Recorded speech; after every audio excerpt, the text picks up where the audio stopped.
3 princípios para construir relacionamentos saudáveis. Quando eu falo, irmão, a palavra princípio aqui significa base. Princípio é uma base, é o que vem antes de tudo. Você constrói uma casa numa base, numa estrutura.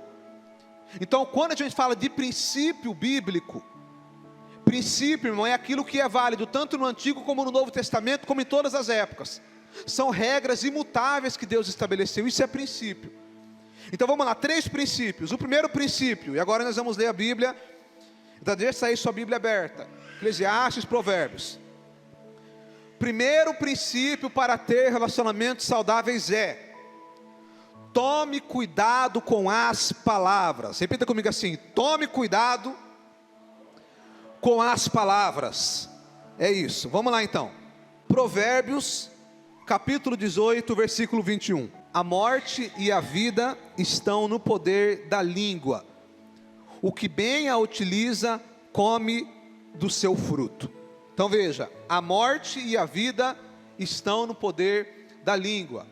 Quando a gente fala da língua, a gente está falando das nossas palavras. Esse é o sentido aqui. Que as nossas palavras, elas têm o poder de dar vida ou de causar a morte. Com as palavras você tem o poder de construir algo ou de destruir algo. Com as palavras você pode construir um relacionamento, ou você pode com as suas palavras decepcionar alguém, chatear alguém, magoar alguém. Você pode construir um relacionamento ou destruir um relacionamento com as palavras. Então é por isso que nós temos que tomar muito cuidado, irmãos, com as nossas palavras. Porque às vezes eu oro, eu busco, eu creio, mas muitas vezes com algo que eu falo, uma expressão mal falada, algo que eu falo sem pensar, muitas vezes eu coloco tudo a perder. Então é por isso que nós temos que vigiar com aquilo que a gente fala. Eu quero ler um outro texto também, em Provérbios ainda, Provérbios 10, 19. Veja o que a Bíblia diz: no muito falar não falta transgressão, mas o que modera os lábios é prudente. Veja, quando eu falo demais, aumenta a possibilidade de eu pecar. Porque no muito falar não falta transgressão, ou seja, no muito falar não falta pecado. Quando eu falo demais, não falta pecado. Então é por isso que é saudável para o cristão evitar falar. Então eu estou aqui, eu estou falando, os irmãos estão ouvindo. O que está, a possibilidade maior aqui de alguém pecar agora sou eu, porque eu estou falando. Eu estou sujeito a falar algo errado. Porque quanto mais você fala, é mais fácil de você transgredir. Eu sempre tive um princípio, irmãos, dentro do tema aqui, mas fugindo um pouco, mas daqui a pouco eu volto. Quando a pessoa que vai pregar, eu sempre falei, irmão, quando você for pregar, irmão, não importa o tempo que alguém der para você. O importante é o seguinte: quando acabar aquilo que você preparou, entrega o microfone. Te deram meia hora para pregar, mas se 10 minutos você já não tem mais o que falar, entrega o microfone, irmão. Porque se você continuar falando, a chance de você falar alguma coisa fora é grande. Entrega o microfone, amém, irmão, até aqui Deus falou, o resto agora eu não vou falar mais. E pronto. Porque quando a gente fala além, quando a gente fala demais, aumenta a chance da gente errar, da gente pecar. Porque como eu disse, palavras machucam, palavras ferem. Uma palavra, ela pode ferir alguém tanto quanto uma facada. Eu sei que é uma expressão forte, mas é isso. Eu lembro quando eu era criança, frente da casa da minha avó tinha uma escada lá, uma escadinha, e eu brincando com a meninada lá, de esconde-esconde, eu fui subir, escorreguei, bati a canela, mas raspou, mas arrancou um taio da minha canela. Isso daí, aí minha avó, como era aquele negócio lá, que ela falava, metiolate, sei lá, meu Deus, ela veio dar um banho daquele trem na minha canela, irmão. E ainda se chorasse, você apanhava ainda, porque é assim antigamente, quando a criança fazia uma bobagem, era perigoso, você sentia dor do machucado que você fez, e ainda da mãe ou da avó que você apanhava, era assim, irmão, minha avó é a avó raiz. Então, irmão, aquele machucado eu devia ter 12 anos, eu estou com 34, até hoje está a cicatriz ainda na minha canela, irmão. aquela canelona branca de crente, você sabe, está lá a cicatriz ainda do machucado.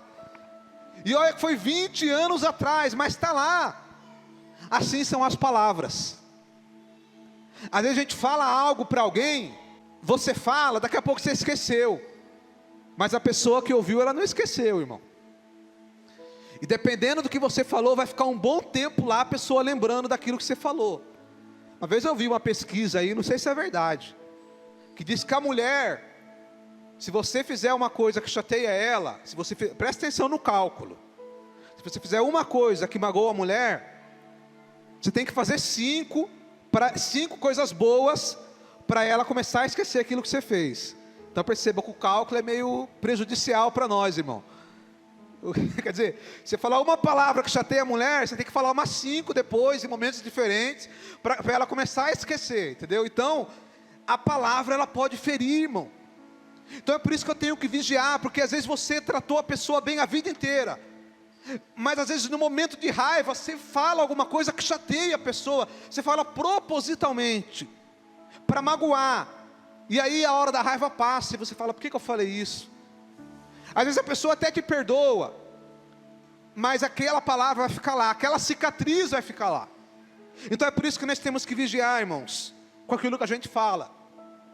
Só que tem algo mais profundo aqui, porque na verdade a gente fala aquilo que está no nosso coração. A Bíblia diz que a boca fala do que o coração está cheio. Então na verdade eu tenho que cuidar com as minhas palavras, mas eu tenho que cuidar também do meu coração. É por isso que no culto de ceia, a Bíblia diz que o homem deve analisar a si mesmo. Examine o homem a si mesmo, veja bem, examine-se o homem a si mesmo, e assim coma deste pão e beba desse cálice. Quando eu participo da ceia do Senhor, o sentimento que eu tenho que ter é olhar para Jesus e lembrar do sacrifício que Ele fez, mas ao mesmo tempo examinar a mim mesmo, examinar o meu coração. Como que eu estou? Como que está o meu coração? Porque se o meu coração estiver machucado, com uma mancha, com uma ferida, muitas vezes quando eu nem perceber, eu vou falar alguma coisa indevida, e aquilo pode me trazer prejuízos em relacionamentos que são importantes para mim. Então é por isso que nós temos que cuidar do nosso coração. Então em primeiro lugar, o primeiro princípio para que você possa construir relacionamentos saudáveis é: tome cuidado com as palavras.